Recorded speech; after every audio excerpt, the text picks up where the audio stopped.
Oke, selamat siang. Ya, bisa dibuka kameranya. Nara sama Cinta siang ini temu untuk belajar bermanfaat. Hari ini Tessa enggak bisa, sedang sakit gitu. Tidak bisa retreat itu kecapean. Cinta siap?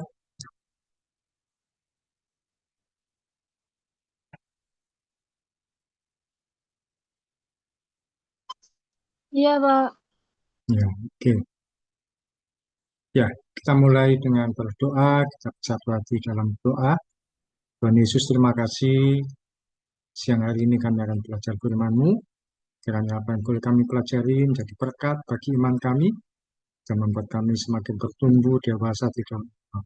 Terima kasih Tuhan Yesus, kami serahkan waktu yang ada, fasilitas yang ada dari awal sampai selesainya, semua terjadi dengan baik. Dalam nama Tuhan Yesus kami berdoa dan ucap syukur. Amin. Ya, puji Tuhan, hari ini tanggal 10 Mei, minggu kedua di bulan yang kelima.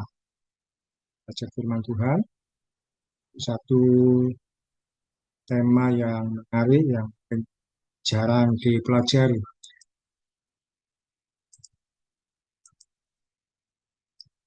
Saya beri judul murid yang dikasihi Tuhan Yesus.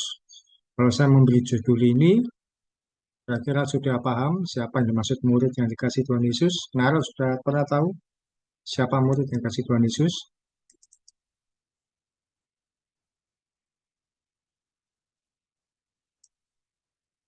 Belum tahu. Kalau Sinta, siapa murid yang dikasih Tuhan Yesus?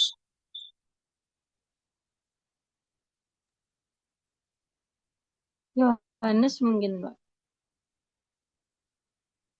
Ya, dan pelajari di antara 12 murid, Tuhan Yesus punya 12 murid. Ternyata ada salah satu yang istimewa, satu murid yang dikasih oleh Tuhan Yesus. Murid itu bernama Yohanes atau yang disebut dengan Rasul Yohanes. Rasul Yohanes ini yang menuliskan kitab Injil Yohanes. Jadi kitab Injil ada empat, Matius, Markus, Lukas, dan Yohanes. Kemudian ada surat 1 sampai 3 Yohanes yang ada di bagian bawah sebelum kitab Wahyu. Istilah murid yang dikasih Tuhan Yesus artinya menuju pada kerendahan hati seorang yang bernama Yohanes yang mau bersandar sepenuhnya pada kasih Tuhan. Bukan karena Tuhan Yesus pilih kasih, tapi dari antara 12 murid Yesus, dia yang mau mendekat pada Tuhan Yesus, merendahkan hati, bersandar pada Tuhan. Sehingga dia yang dipilih menjadi murid yang dikasih oleh Tuhan Yesus. Kita masuk dalam sharing yang pertama, eh, Nara bacakan, Yohanes 13 ayat 23. Yohanes 13 ayat 23. Seorang di antara murid Yesus, yaitu murid yang dikasihinya, bersandar dekat kepadanya di sebelah kanannya. Iya, jadi Yohanes ini bersandar kepada Tuhan Yesus di sebelah kanan Tuhan Yesus. Sinta, bacakan Lukas 8 ayat 41.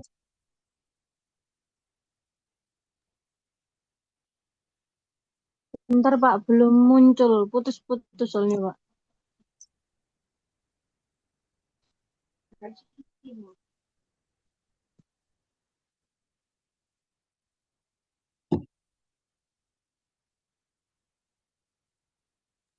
Lukas berapa, Pak? Oh, ini.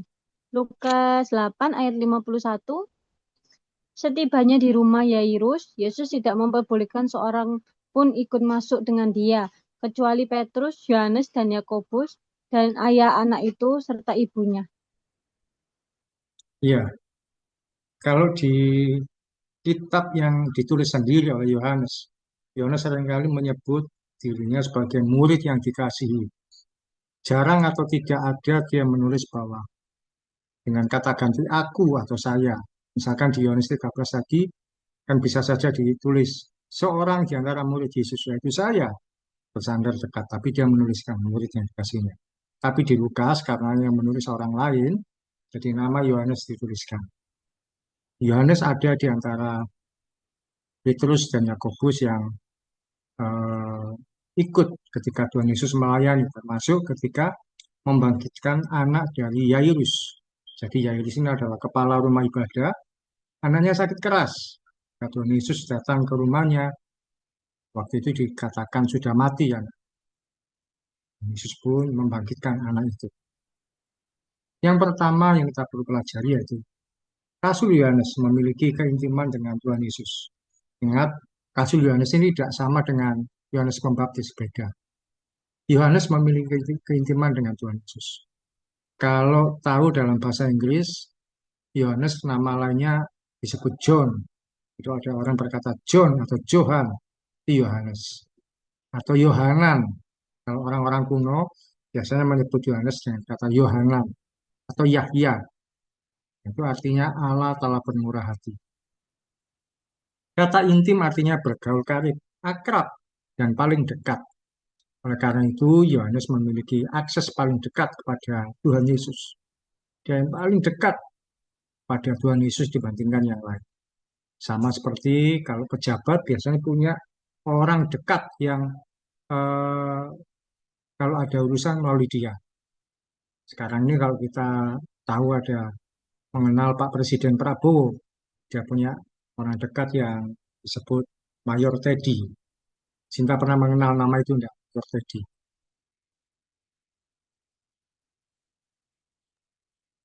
Enggak, Pak. Tahu. Nggak pernah dengar nama Mayor Teddy.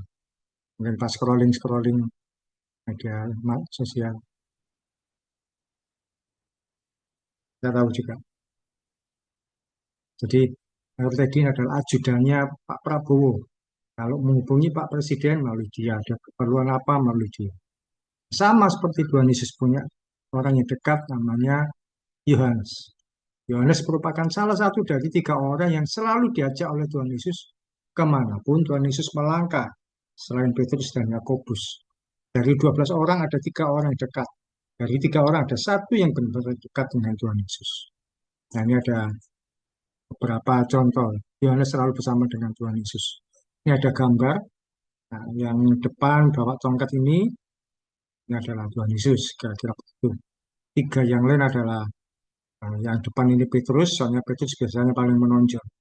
Yang belakang bawa tongkat Yohanes, dan yang baju kuning ini Yakobus. Yohanes hadir saat Tuhan Yesus membangkitkan anak perempuan Yairus. Kemudian juga Tuhan Yesus ada ketika Yohanes ada ketika Tuhan Yesus berubah rupa. Jadi satu kali di sebuah gunung, di puncak gunung, tiba-tiba Tuhan Yesus muncul di samping Tuhan Yesus muncul Nabi Musa dan Nabi Elia. Dan wajah mereka bersinar, bercahaya. Di situ ada Petrus, Yakobus, dan Yohanes. Yohanes juga ada saat Tuhan Yesus berdoa di Taman Getsemani. Saat Tuhan Yesus menjelang disalibkan. Jadi Yohanes selalu ada bersama Tuhan Yesus. Tapi Yohanes tidak hanya menjadi saksi perbuatan ajaib Tuhan Yesus. Dia juga merupakan pribadi yang mau mendengar dengan dekat setiap perkataan dan pengajaran Tuhan Yesus. Dia tidak cuma melihat keajaiban yang dilakukan Tuhan Yesus. Dia mendengar apa yang Tuhan Yesus sampaikan. Dia mendengar dengan dekat. Dia mendengar, oh apa yang disampaikan ini maksudnya begini. Karena itu kalau kalian pelajari satu kali baca, Injil Yohanes itu berbeda dengan Injil yang lain, yang ketiganya, yang Matius, Markus, Lukas. Berbeda. Kalau Matius, Markus, Lukas memberitakan mujizat-mujizatnya Tuhan Yesus, Yohanes memberitakan pengajaran-pengajaran Tuhan Yesus. Sebutkan bahwa Tuhan Yesus adalah firman yang jadi manusia.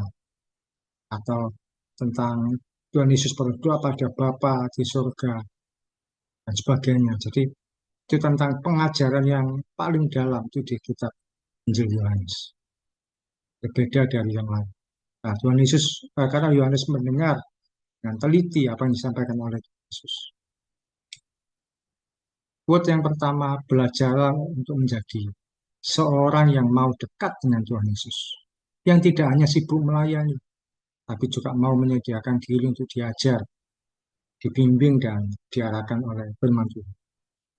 Belakangan ini banyak anak-anak Tuhan itu diforsir untuk pelayanan, ngerjakan ini, ngerjakan itu, tapi lupa untuk punya saat teduh pribadi dengan Tuhan. Padahal yang utama adalah saat teduh kita pribadi, persekutuan pribadi dengan Tuhan. Pelayanan itu adalah eh, untuk mengekspresikannya dan kita melayani. Tapi seringkali dibalik pelayanan yang banyak, saat teduhnya nanti saja kalau sempat. Kita sudah capek, sibuk, banyak pikiran, saat teduhnya dilupakan, ditinggalkan. Akhirnya kecewa, berantakan pelayanannya, kecewa dengan ini, dengan ini. Yang utama adalah kita punya hubungan pribadi yang kuat dulu dalam Tuhan, baru kita melayani. Sharing yang pertama, perlakuan apa yang biasanya kalian berikan pada orang yang kalian kasih supaya memudahkan. Ini ada sesama jenis ya, kalau laki-laki sama laki-laki, perempuan sama perempuan, dan sama pacar. Nanti kalau sama pacar, wah, perlakuannya berbeda, istimewa. Tapi kepada mungkin teman baik, teman dekat, sahabat, tapi dia lawan jenis. Dan yang jenis, tapi yang sesama jenis, yang sama-sama perempuan. Punya kan kalian pasti punya. Kalau Nara, perlakuan apa yang biasanya kamu berikan pada teman yang kamu kasih atau orang yang kamu kasih?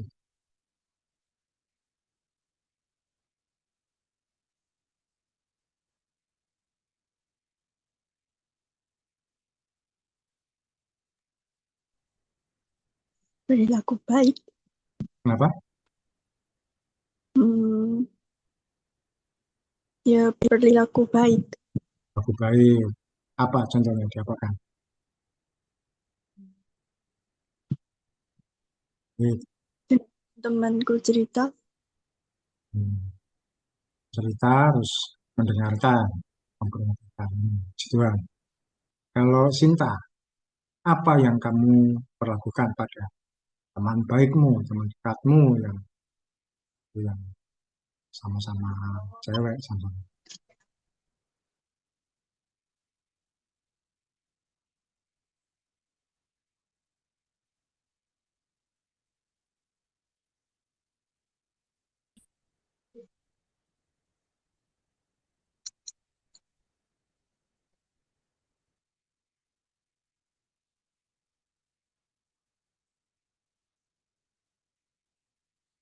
Halo Sinta, masih ada? Kasih Mbak, kasih Mbak, hadiah. kau kasih hadiah, kasih memberi hadiah kan, ketika dia ulang tahun. Berbeda dengan yang lain, teman teman dekat dia dikasih hadiah yang istimewa, ya luar biasa. Demikian juga ketika kita dengan Tuhan, kita memperlakukan yang lebih dekat dengan Tuhan. Tuhan pun juga memperlakukan kita yang berbeda ketika kita dekat dengan Tuhan. Tuhan Yesus pun memperlakukan Yohanes karena dia dekat dengan Tuhan, dia mendapatkan perlakuan yang berbeda. Apa perlakuan yang berbeda? Kita akan lihat nanti. Tapi karena kedekatan inilah membuat Yohanes istimewa di hadapan Tuhan Yesus. Apakah yang lain tidak istimewa? Tetap di hadapan Tuhan berharga menurut Tuhan Yesus. Tapi ada satu pribadi yang berhasil menarik perhatian Tuhan. Poin kedua, Yohanes 19 ayat 26 sampai 27. Sekarang arah apa? Sinta yang baca dulu aja. Yohanes 19 ayat 26. Ketika Yesus melihat ibunya dan murid yang dikasihnya di sampingnya, berkatalah ia kepada ibunya, "Ibu, inilah anakmu." 27. Kemudian katanya ke muridnya, "Inilah ibumu." Dan sejak saat itu, murid itu menerima dia di dalam rumahnya. Iya, ini pernah kita pelajari di 7 perkataan Tuhan Yesus sebelum disalibkan. Eh, Ketika disalibkan, ada satu murid yang selalu menemani Tuhan Yesus sampai detik terakhirnya, yaitu Yohanes. Murid-murid yang lain, itu dari 12 kan Yudas Iskariot sudah tidak ada, berarti tinggal 11. 10 yang lain lari, tinggal Yohanes yang ada di salib Tuhan Yesus. Sampai Tuhan Yesus memberi kepercayaan supaya menemani ibunya Tuhan Yesus mari. Berikutnya, Nara bacakan Yohanes 21 ayat 20. Yohanes 21 ayat 20. Ketika Petrus berpaling, ia melihat bahwa murid yang dikasihi Yesus sedang mengikuti mereka. yaitu murid yang pada waktu mereka sedang makan bersama duduk dekat Yesus dan yang berkata, Tuhan, siapakah dia yang akan menyalahkan engkau? Ya, ini Petrus penasaran karena Yohanes kan murid yang dikasih Tuhan Yesus. Petrus kepo, penasaran. Dia berkata, Tuhan, apa yang terjadi dengan dia nanti? Nah, Tuhan Yesus di ayat berikutnya berkata, apa yang terjadi dengan orang ini? Ya itu urusan saya, itu urusanku, bukan urusanmu. Tuhan Yesus sampai berkata demikian. Artinya, perlakuan Tuhan Yesus pada murid yang dikasih Tuhan Yesus, itu ya Tuhan Yesus memperlakukannya berbeda, tapi ya itu tidak perlu tahu yang lain. Sampai akhirnya beredar kabar, Petrus kemudian menyebarkan berita bahwa, oh berarti nanti murid itu atau Yohanes itu tidak akan mati, hidup selama-lamanya. Padahal bukan itu maksudnya dari Tuhan Yesus.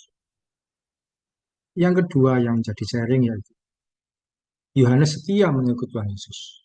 Yohanes merupakan satu-satunya murid Tuhan Yesus yang ada saat Tuhan Yesus disalibkan. Oleh karena kesetiaannya, Yohanes pun diberi kepercayaan untuk menemani Maria, ibu Tuhan Yesus. Setia pada Tuhan Yesus itu melalui liku-liku yang tidak menyenangkan dan tidak. Orang yang setia pada Tuhan itu hidupnya mengalami proses yang berbeda dari yang enggak mudah, sulit, tantangannya dihadapi banyak. Orang yang setia pada Tuhan Yesus akan mengalami banyak situasi yang menyakitkan yang tidak mudah dalam. Coba kalau dibandingkan dengan orang yang tidak sungguh-sungguh sama Tuhan, kelihatannya enak-enak saja yang dialami. Tapi ketika eh, orang yang sungguh-sungguh setia sama Tuhan, ada saja masalah yang ada, tantangan yang ada. Dan ini ada gambaran Rasul Yohanes selalu duduk dekat dengan Tuhan Yesus. Kalau ada lukisan perjamuan yang waktu itu saya sampaikan bahwa itu sebenarnya keliru. Tapi di lukisan itu kalau ada yang dekat dengan Tuhan Yesus itu adalah Yohanes. Dia duduk bersandar di bahunya Tuhan Yesus sebagai tanda kedekatan. Dia duduk mendekat dengan Tuhan Yesus. Hal ini yang membuat Tuhan Yesus Yohanes bisa mengerti isi hati itu. Dia duduk paling dekat, yang lain mungkin bertanya-tanya, tapi Yohanes dia tahu banyak hal dari Yesus secara langsung. Nah, ini orang yang setia sama Tuhan bisa jadi disakiti, dikecewakan, salah mengerti. Tapi ujungnya ada pembelaan Tuhan atas hidup kita. Dan ada saja orang yang merasa buat apa sungguh-sungguh sama Tuhan. Biasa-biasa saja juga tidak masalah. Lalu tanpa sadar mulai meninggalkan kebiasaan yang baik. Jadi, mungkin ketika berpikiran satu kali, saya nggak berdoa, nggak apa-apa ketika mau berangkat kerja. Ketika mau berangkat sekolah, nggak berdoa, nggak apa-apa. Mau pulangan ya nggak berdoa, nggak apa-apa. Biasa-biasa saja. Akhirnya mulai kehilangan kebiasaannya. Tetaplah setia dalam Tuhan. Jangan kehilangan kebiasaan yang baik. Sekalipun mungkin disalahpahami, disakiti, atau orang yang setia sama Tuhan pasti mengalami liku-liku yang tidak menyenangkan. Karena dia semakin naik ke atas gunung, ke atas puncak. Sementara orang yang biasa-biasa ya tidak ada masalah. Karena dia ada di dataran rendah. Quote yang kedua, kesetiaan iman kita ditunjukkan saat tidak ada orang lain yang melihat dan menilai. Namun kita melakukannya dengan hati yang tertuju pada. Jika kita berdoa, merenungkan firman, atau kita buka HP, kita sendirian, itu tidak ada orang yang tahu apa yang kita lakukan, yang kita pikirkan. Tapi ketika kita setia sama Tuhan, kita akan melakukannya dengan hati yang tertuju pada. Sekalipun tidak ada yang menilai, Nah, diskusinya, sharingnya sederhana saja. Maukah kalian setia mengikut Tuhan Yesus? Sekalipun mengalami banyak tantangan. Sekarang ini untuk cari pekerjaan tidak mudah. Orang gelar sarjana S1, S2 belum tentu dapat pekerjaan. Antri pekerjaan di mana-mana, tapi tidak banyak yang mendapatkan tantangan di mana. Satu kali bisa jadi ada yang menawarkan. Kamu tinggalkan iman, kamu dapat posisi pekerjaan. dapat pekerjaan ini dengan mudah, silakan. Tapi tinggalkan imanmu dalam Yesus. Bagaimana kalau kalian dihadapi seperti itu? Atau diberi iming-iming harta, kamu bisa dapat uang sekian. Kalau kamu mau meninggalkan Tuhan Yesus, meninggalkan imanmu, kamu akan dapatkan. Ada seorang pendeta, dia sampai di Jakarta, pendeta di Jakarta. Dia karena iming-iming daya tarik dunia, dia dapat rumah, dapat mobil, bahkan dapat istri yang baru, meninggalkan istri yang dia dapat semuanya. Bahkan itu sudah ada, dia ditayangkan di YouTube, Pak Pendeta ini. Dia dapat segala. Mengaku, saya dulu mantan pendeta. Dan seterusnya. Padahal ketika dia sudah gabung dengan kelompok mereka, kelompok iman yang baru, di sana dia tidak diperhatikan, tidak dipedulikan. Sudah dikasih hadiah di depan, berikutnya sudah tidak lagi diperhatikan. Sudah kasih rumah, kasih mobil, kasih istri, sudah setelah itu mereka nggak memperhatikan kehidupannya lagi. Tidak dibina, tidak dibimbing, pokoknya ditinggal. Dia akhirnya menyesal, kecewa, dia kembali lagi ke iman yang sebelumnya, yaitu di dalam Tuhan Yesus. Tapi ya teman-temannya ya sudah mulai curiga, menghindar dari dia. Dengan Pak Pendeta ini. Padahal dia pendeta, gembala sidang, dosen sekolah Alkitab. Tentu dia bukan main-main di dalam iman kekristenan. Sampai meninggalkan karena harta. Juga jangan sampai karena jodoh. Hati masih muda, perempuan, bisa jadi mendapatkan tawaran jodoh yang tidak seiman. Yang kemudian kalian melupakan Tuhan Yesus, meninggalkan iman, merasa bahwa, oh enggak apa-apa. Seringkali teman-teman saya yang eh, dia kehilangan iman, dia bukan kehilangan iman, tapi mendapatkan jodoh yang enggak seiman. Teman yang perempuan berkata, awalnya baik karena ya jodohnya ini tidak masalah kalau dia ke gereja memperbolehkan, enggak dilarang. Awalnya baik-baik, ketika menikah akhirnya terbuka semua, dilarang, tidak boleh, jadi masalah imannya yang menderita, mau berpisah tidak mungkin, mau lanjut tapi hancur-hancuran. Karena dalam pergumulan yang tidak mudah. Dan tidak hanya satu orang, dua orang, beberapa orang sudah terlanjur padahal dikira baik awalnya. Ya, semua pasti baik. Tapi ketika berbeda iman, tentu berbeda pendapat, beda tujuan. Hati-hati dalam menentukan kehidupan ke depan. Tuhan Yesus sudah menebus kita, memberikan yang terbaik. Jangan kita kehilangan kesetiaan. Kalau ditanyakan pada kalian, apakah Nara mau setia mengikut Tuhan Yesus sekalipun mengalami banyak tantangan di depan? Mau. Gitu. Kalau itu ditanyakan pada Sinta, maukah Sinta mengikut Tuhan Yesus sekalipun banyak tantangan di depan? Mau, Pak. Ya, itu itu jadi komitmen yang baik di kita semua. Bahkan ada lagu sekarang yang sedang populer, sekali Yesus, tetap Yesus. Itu yang membuat apa namanya membangkitkan iman, mengingatkan iman, bukan sekedar lagu itu, oh lagu itu radikal tentang Tuhan. Enggak, tapi membuat kita selalu ingat bahwa Tuhan Yesus itu selama-lamanya. Seri yang terakhir, bagian terakhir, Wahyu 1 ayat 9. Nara, bacakan.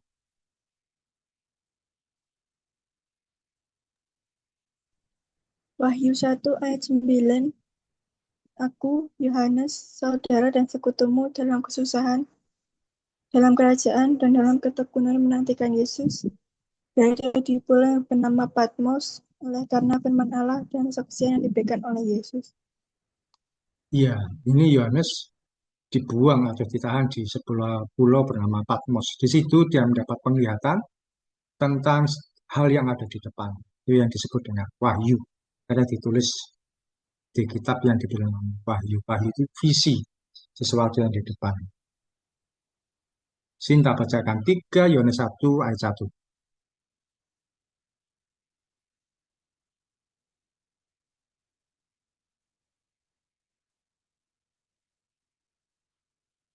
Kelihatan ya.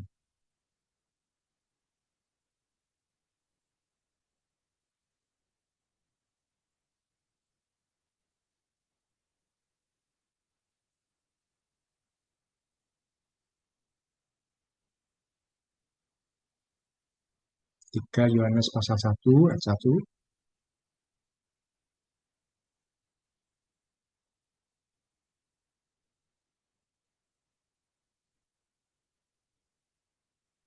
Belum muncul.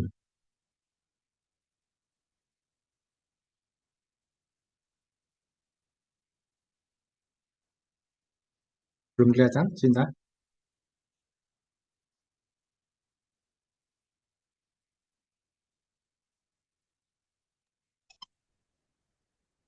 Tiga Yohanes 1 ayat 1. Dari penatua kepada Gayus yang kukasihi dalam kebenaran. Iya, yang menulis surat ini adalah Rasul Yohanes. Dia sudah berusia tua, karena itu dia berkata, dia adalah penatua yang dituakan. Pada Gayus-Gayus itu adalah orang yang dipercaya melayani di jemaat Tuhan di Efesus dan menulis surat. Dari penatua orang yang sudah tua ini kepada orang-orang yang dia layani. Salah satunya pada Yesus. Seri yang ketiga, poin yang ketiga itu, Yohanes mengalami pembelaan Tuhan. Nah ini yang saya maksud pembelaan Tuhan, bahwa tadi. Rasul Yohanes setia melayani Tuhan sampai masa tuanya. Menurut tradisi gereja, di catatan yang di luar Alkitab, Yohanes ditangkap di kota Efesus dan dibawa ke kota Roma. Di sana, waktu itu kan di pemerintahan kaisar yang namanya Domitianus.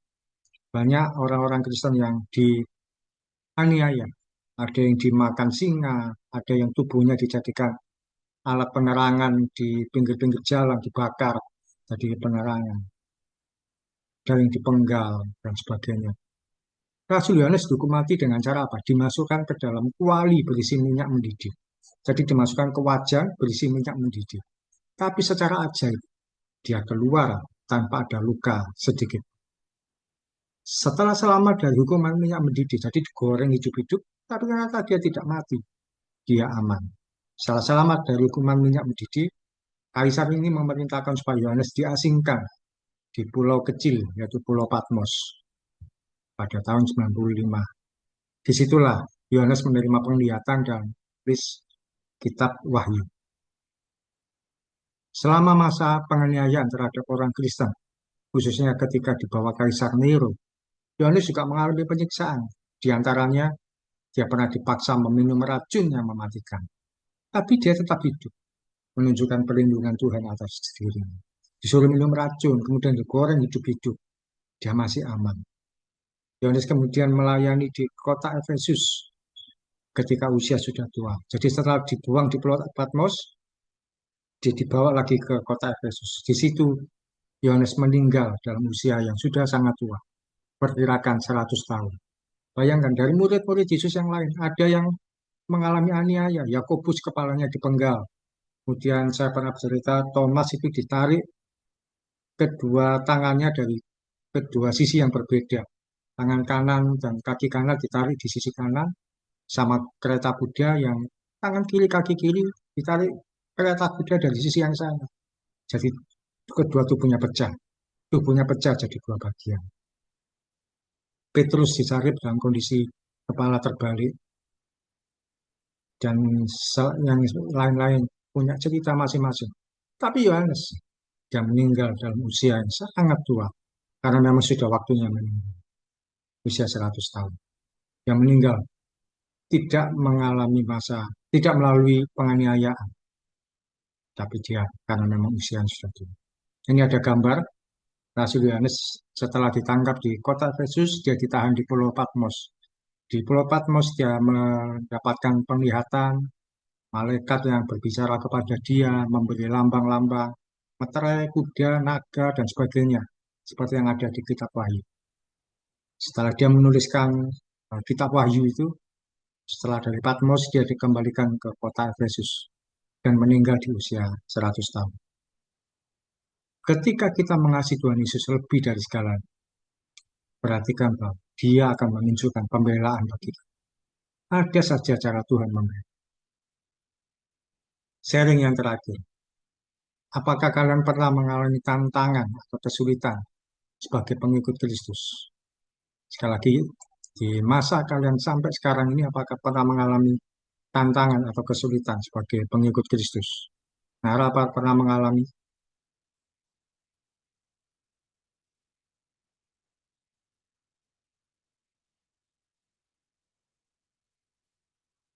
tantangan atau kesulitan sebagai pengikut Kristus mungkin dihambat oleh orang lain, bersulit, situasi-situasi yang menurutmu tidak?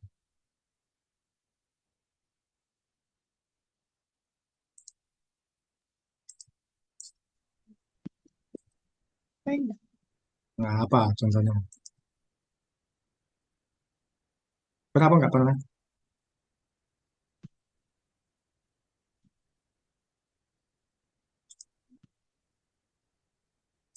pernah, Nggak pernah apa contohnya?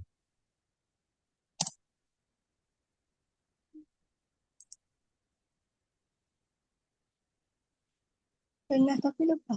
Oh, pernah tadi. Sinta, pernah dalam situasi hidupmu mengalami tantangan, kesulitan sebagai pengikut Kristus?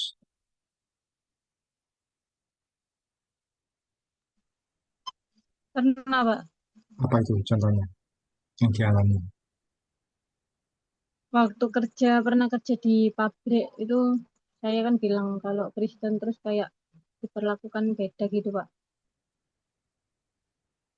Diperlakukan beda itu nggak diajak bicara gitu. Kayak ya, Pak, ya, Pak. Kayak julid gitu, Pak. Dan ada orang-orang yang menganggap bahwa iman yang berbeda itu berarti musuh mereka. Padahal kita ya belum tentu tidak, bahkan tidak memusuhi mereka, tapi tidak tahu bagaimana jadi mereka bahwa mengikut Kristus itu berarti berbeda dan harus dimusuhi. Bagian kita adalah tantangan kerjakan dengan sebaik mungkin apapun situasinya, tetap setia pada Tuhan Yesus. Ada saja pembelaan Tuhan yang kita alami. Ya mungkin bahkan mungkin salah satu pembelaan Tuhan yang kita tidak duga yaitu sekarang mungkin kedudukan cinta bekerja lebih baik daripada mereka pernah ada di tempat yang sama. Oke, itu sharing hari ini. Kita selesai. Harap bisa berdoa. Mari kita berdoa. Tuhan Yesus, terima kasih Tuhan kami bisa omsal pada siang hari ini. Dan sebentar lagi kami akan melanjutkan aktivitas kami masing-masing. Dalam nama Yesus, amin. Tuhan, dan berkati.